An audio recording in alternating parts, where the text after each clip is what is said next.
nós vamos mostrar e falar sobre penteados. Penteados semi-presos, assimétricos, descontraídos, são os mais pedidos pelas madrinhas, formandas, convidados e debutantes. Penteados simétricos, ou conhecidos como os penteados clássicos, são os preferidos pelas madrinhas.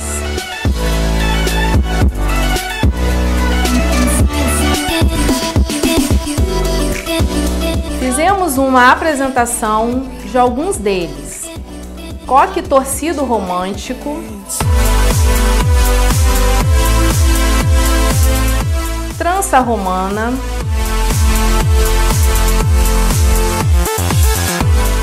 coque trança,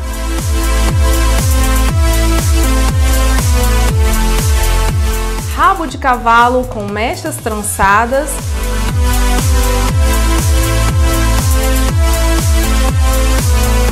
e o coque clássico para as noivas.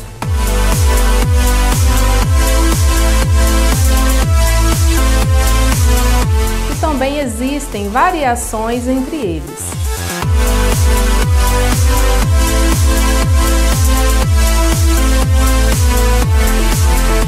Fazemos um ensaio do penteado com as noivas, para que elas se sintam seguras em seu grande dia.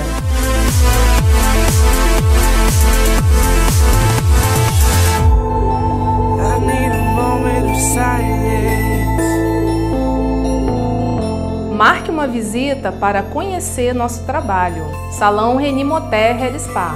Fica na Praça São Salvador, número 44, ao lado do Museu de Campos.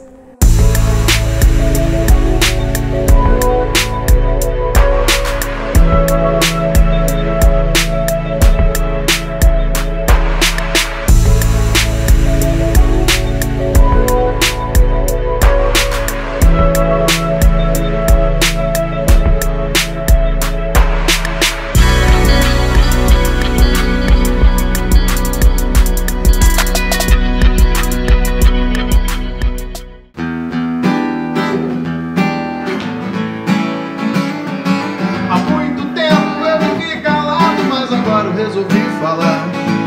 Chegou a hora, tem que ser agora. E com você não posso mais ficar. Não vou ficar, não.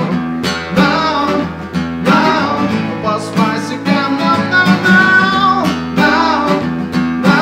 Não posso mais ficar. Toda a verdade deve ser falada e não vale nada se enganar.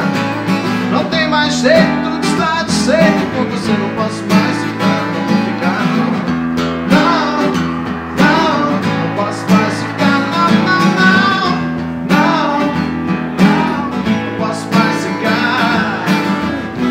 Banda Cântaros aqui com a gente hoje, estamos de volta, o tema é agricultura e o Marlon ia falar alguma coisa, tive que interromper porque se a gente não fosse para o intervalo, o nosso diretor ia invadir esse cenário. A gente falou em representatividade e é engraçado que a bancada, a gente está falando em agricultura, né? A bancada ruralista é a maior bancada da Câmara dos Deputados e a gente, na verdade, padece de representação tendo a maior representatividade legislativa. Bom, a gente tem a cidade aqui, são mais de 4.000 quilômetros quadrados, 4.026.626, salvo o melhor juízo. São mais de 7 rios. A gente tem a segunda maior lagoa do Brasil, que é a Lagoa Feia. Então, assim, não investir, eu finalizo aqui não investir na agricultura, em Campos Goytacazes, a gente pode considerar que seja uma tolice. Então, assim, para falar em números, até para finalizar de fato, a quem interessar possa, os municípios que têm como principal atividade econômica a agricultura e respeitam isso, eles destinam no mínimo de 5 a 10% da arrecadação para a agricultura. E um dos recordes que a gente teve em Campos aqui foi 0,03%.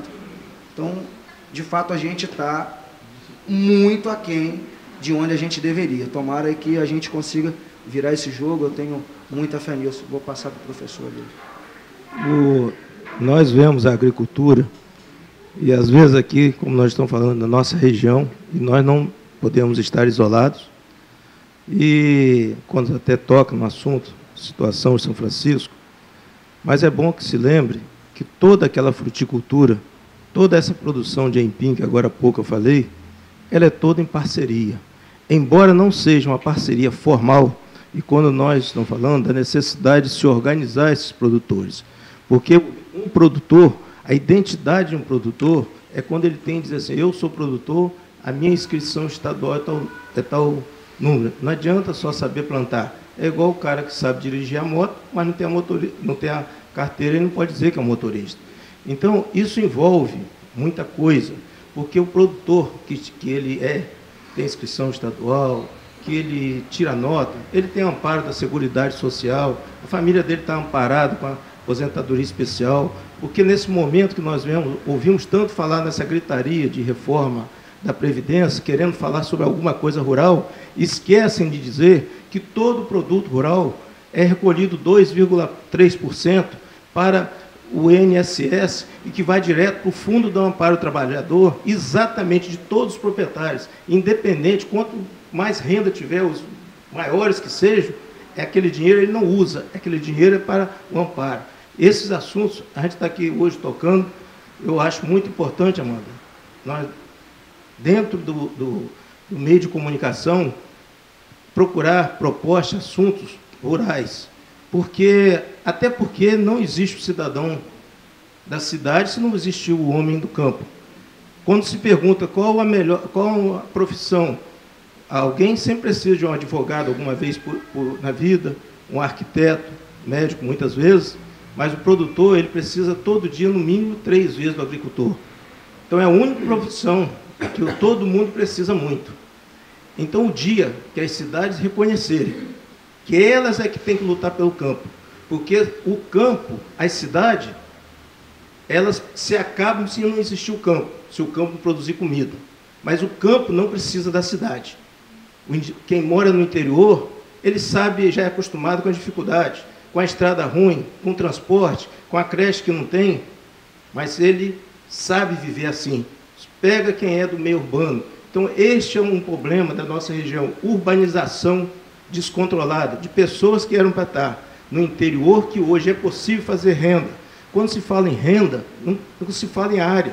Tem atividades que, se a pessoa for preparada, em pequenas áreas ela tem uma grande rentabilidade. Essa história, a figura do grande produtor, não é quem tem renda.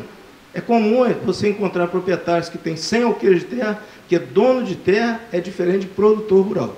Dono de terra, todo mundo pode ser. Verdade. Um médico pode ser produtor rural, pode ser dono de terra, mas será que ele é um eficiente produtor rural? Então, é um momento da sociedade, como um todo, discutir, porque tem muitas pessoas que querem ser agricultor. Hoje, para se ter uma boa renda no meio rural, até porque nós acabamos, há pouco comunicamos, é a única mercadoria que hoje eu não ouço falar que está encalhado de vender, é comida. Ainda não se encontrou nenhum substituto.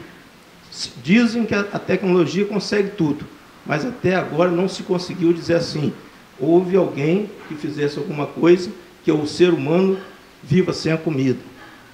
Deus, nós nascemos através de uma concepção divina, né? Nós somos concebidos para a vida, mas quem nos mantém vivo é o agricultor, se não tiver comida, Deus nos dá a vida.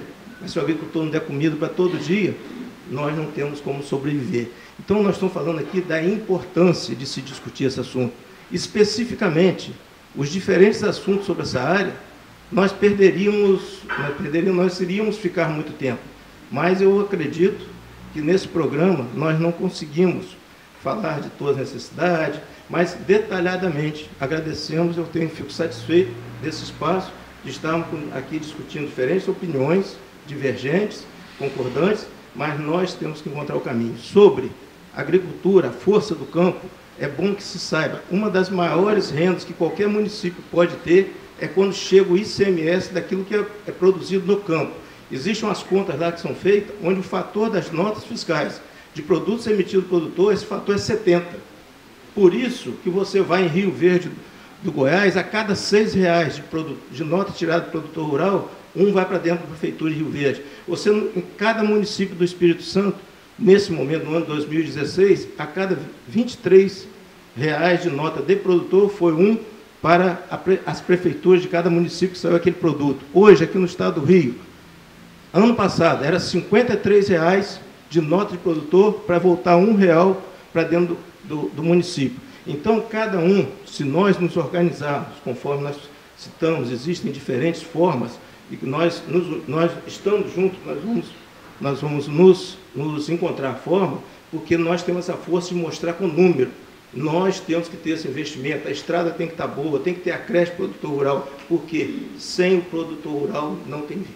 Eu queria trazer um número aqui, rapidamente, né? Ele está falando, o Cláudio está falando da cooperação informal que existe lá, né? E a gente observa isso nos números realmente.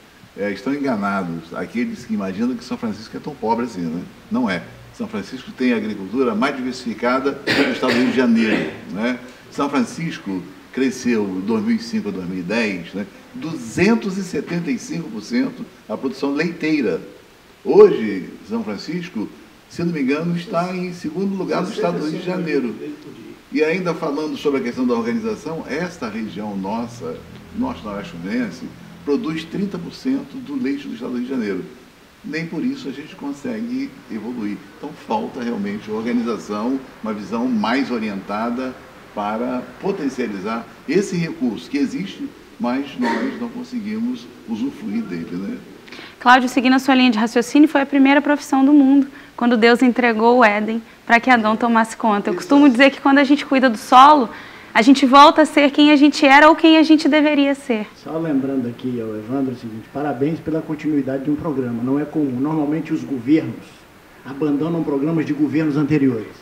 E isso acontece porque a gente não empodera o agricultor como dono do processo produtivo. As granjas precisam ser dos agricultores que vão exigir dos próximos secretários que continuem. Se nós não fizermos isso, nós vamos formar agrônomo na UF que está indo embora do estado do Rio de Janeiro.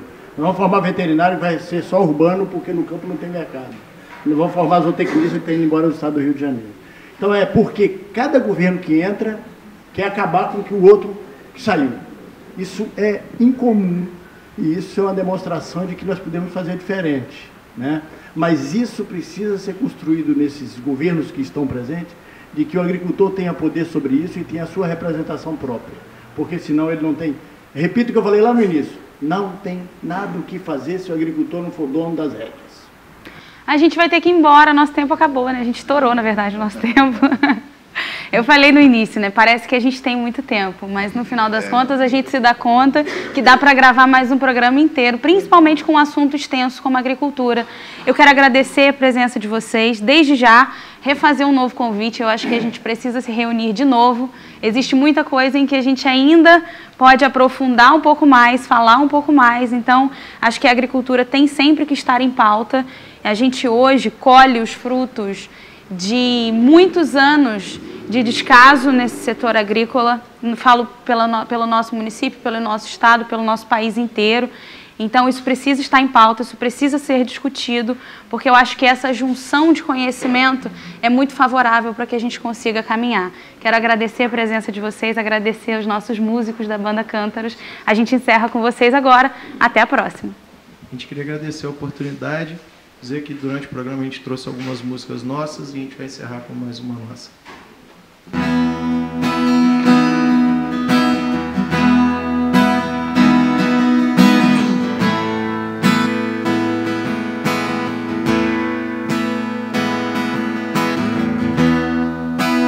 Vou tentar olhar de novo um lugar onde não sei.